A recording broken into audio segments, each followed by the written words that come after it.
Yan, tinanggalan na ng takip kay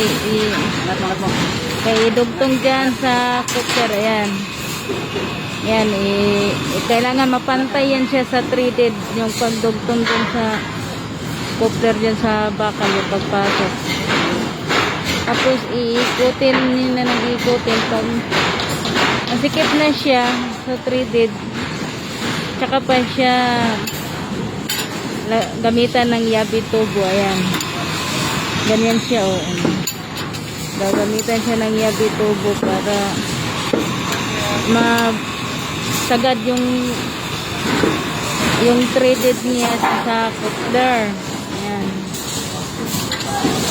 kailangan siya gamitan ng yabi tubo kasi matigas yan pag paikot sa bakal. Ayan, kailangan siya mapantay siya. Kailangan pantay yan siya sa loob. Yung coupler niya sa threaded. Kailangan 0-0 niyan. Walang makitang naka-thread sa bakal. Kasi ini-inspect nila yan. Yan yung mga katabi. 0-0 yung pagkapit sa coupler. Kaya dito yung pag-splice dito sa biga.